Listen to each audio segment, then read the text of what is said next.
Okay, so welcome to my spoiler review for Black Panther Wakanda Forever. If you have not seen the film, I do have a non-spoiler review up on the channel right now. So that video goes into my thoughts on the film, my general thoughts without going into any plot details.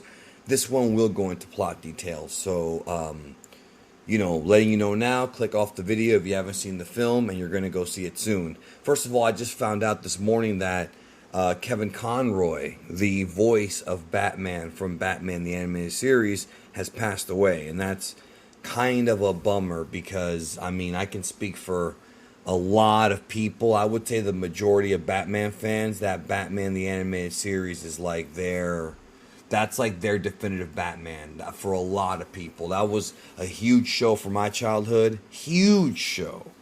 And that guy is like, Kevin Conroy is Batman, like, personified. So that's an unfortunate piece of news. And speaking of, death and whatnot, Wakanda Forever really, I mentioned it in my non-spoiler, the Chadwick Boseman stuff, I thought this was very respectful. I thought it was a very good tribute to the life of Chadwick Boseman and what he did through the character of T'Challa. Because, in the movie, we're going to get right into it here. In the movie when Shuri, Letitia Wright's character, when she thinks about T'Challa, there's that one scene where, it's in the mid-credits where she thinks about, like, T'Challa, like, smiling and just walking down the hallway and just shaking hands, just being mad cool, That's what you remember.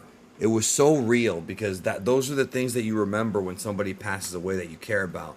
And when I mentioned in my non-spoiler about Ryan Coogler being a great filmmaker, that's kind of what I'm talking about. I do stick with what I'm saying about the script not being the best script. I still think that this film, when it comes to story, I feel like it's not that great of a movie. It really does not rank very high because I didn't think it was that interesting. It's things that we've kind of seen before, and Shuri kind of goes through the same thing that T'Challa went through. His dad dies, he becomes Black Panther. In this situation, T'Challa died. She's trying to, pass the power on to her, and then her mom dies, played by Angela Bassett. So it's a very similar sort of story, in that aspect. Now, I'm not saying that it totally ruined the movie. I'm just saying that if I look at it objectively, I feel like the story itself wasn't that great. But the tributes to Chadwick Boseman I thought were great. You felt a genuine sort of sense of sadness throughout the movie. It kind of permeated throughout the entire film, to be honest, even in the happy moments. Like, it really didn't have that much of that Marvel humor. There was a little bit of it in there. It really felt very somber. And to the point where I saw some people saying, and this is something that I was thinking about today, that the Chadwick Boseman stuff may have been overly heavy-handed to cover up the lack of a story that the movie had. And I don't want to say that because if I say that, it kind of comes off like a little bit insensitive to the creators of this movie. Obviously, the original plan is not what they did. Chadwick Boseman dying changed everything when it comes to this film.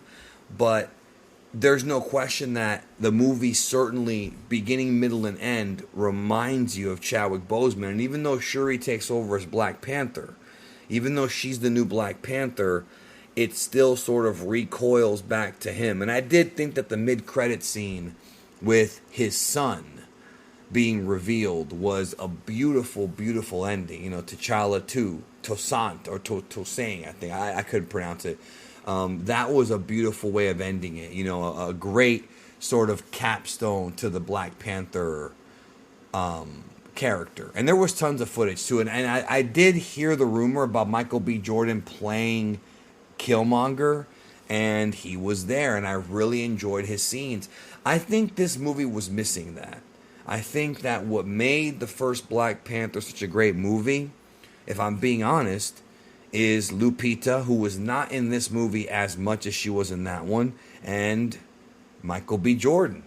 Chadwick Boseman was great too, don't get me wrong, but I said it in my Black Panther review years ago when I did it, I feel like Michael B. Jordan playing Killmonger carried that film, and I feel like that to me is still one of the top 3 best villains in the MCU.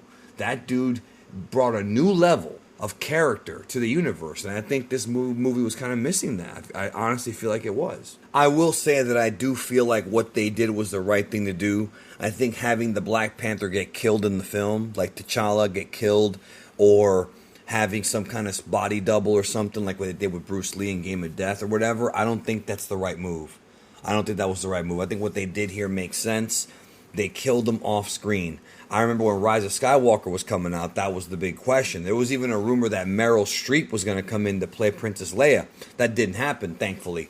And what they did was they used archival footage, which they did use archival footage here in this movie, but it was all for like memories, like when the characters thought about, you know, T'Challa and the things that he did. This movie had a very different feel than the previous one, and in some ways, and I don't know if I'm the only one that noticed it, but Wakanda looked different. And what I mean by that is like the way Wakanda looked in Infinity War and in Black Panther, it was almost like it was a different place. And I know it wasn't, but it was almost like it was a different place. Maybe because of the actors that were missing in it or what. And it could have been, of course, in universe because of the passing of T'Challa.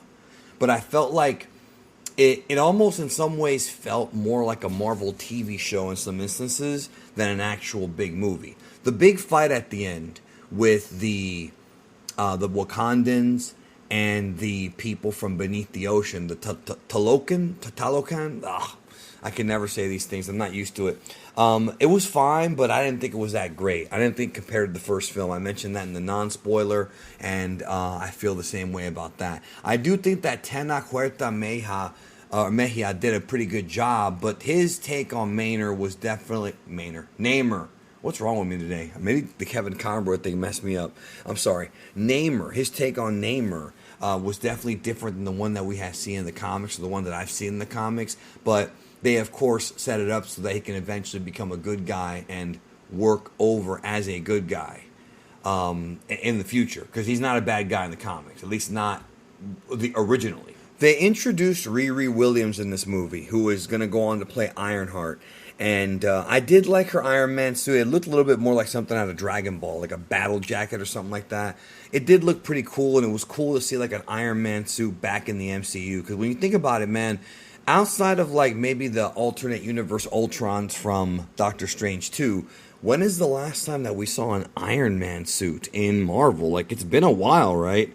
It's been a while since, you know, Endgame killed off Tony Stark. So they introduced her here, and that kind of tells me that we're probably going to get her, not her, but we're going to get other people of Wakanda, like in this film, to be in the Ironheart Disney Plus show whenever that comes around. Also, I was going to say this earlier, but I almost forgot. I thought that Namor's character made decisions. Like, I think that what he did, what he wanted made sense, but I thought that some of the choices he made was unusual. Like, you know, he wanted to team up with Wakanda against the rest of the world, but then he wanted to destroy Wakanda. And then I love how at the end, Shuri's like, look, we'll take care of you, we'll protect you, you know, and we'll fight together. Just, you know, stop this mess. Because it was kind of a pointless battle, and it wound up just being a pointless battle. So, I don't know, the movie felt...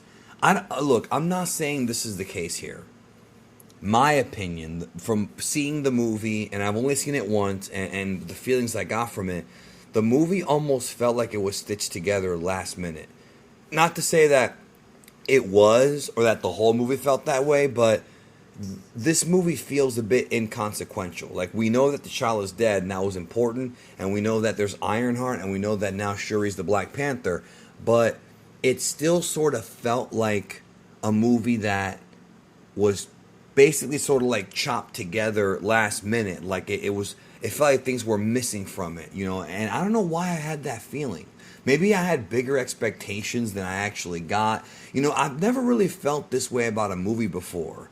Recently, I can't say ever, but recently, it just gave me a weird vibe. Like, the way the film sort of progressed and that sort of somberness to it, you know, it just gave me a weird vibe. Technologically, though, Wakanda's cool. The Black Panther suit is awesome. Like, the new one, the battles were cool. Like, I can't complain about anything like that. But once again, you know, the big sort of battle outdoors, you know, with the Wakandans and the people underwater Like, this is stuff that we've seen before in the MCU. It's not really breaking new ground, but I'm glad it was more of a smaller type of battle. And also, you know, the fact that you had like the sea creatures getting involved. It wasn't quite as ambitious as Aquaman was, but it did have some similarities to Aquaman. I compared it to Avatar because of how the people from the ocean looked. So I really thought that the MVP of the movie was, I mean, once again, the cameo from Killmonger, from Michael B. Jordan, he nailed it. He's amazing. Shuri's cool. I really, really like Winston Duke's performance in this movie as M'Baku. You know, I really, really like him in this film. I think he did a great job. And I should mention also that, I forgot to mention this, but this movie was shot like during the pandemic, and there was a lot of controversy because, you know, Shuri had said, or the actress Letitia Wright said she didn't want to get vaccinated or something like that. I don't really remember, to be honest with you. It was a couple years ago and it wasn't a big story, at least not from my perspective. But because it was shot during COVID, that could be a reason as to why the film felt weird. But there's plenty of other movies that were shot during COVID that don't come off this way. But of course, this is an MCU film, and it's a much bigger film, so you're going to expect that. Overall, though, it definitely was not as good as the first one. Not my favorite Ryan Coogler film by a long shot. And it's not really one that I want to see again. I mean, I was happy about the emotion behind what they did with Chadwick Boseman, but I also feel like the film itself, like those parts of the movie I thought were the best parts. When you strip that away, it does feel a little bit like a by-the-numbers movie. Ultimately, that's what I think. And I kind of wanted them to go out with a bang in Phase 4. And they went out with kind of a smaller, low-level firework explosion. It wasn't that big of a bang, which may actually be a reflection on Phase 4. Phase 4 was a big letdown for me and a lot of people. Phase 5 begins in a couple months with Ant-Man 3. Hopefully that one's going to knock everybody's socks off because Kang's in it, and that's going to be great. But this one, decent film. Good, I'll say good movie. Good movie. Not a great movie in my opinion. And the respect they did for Chadwick Boseman definitely should be commended. But stripping that away, like I said, it's just a movie. So those are my thoughts. What did you think? Let me know. And I'm going to do a whole recap on Phase 4 soon and give my thoughts on the phase, what worked, what didn't work. And that'll be it. Take care. I'll see you guys soon.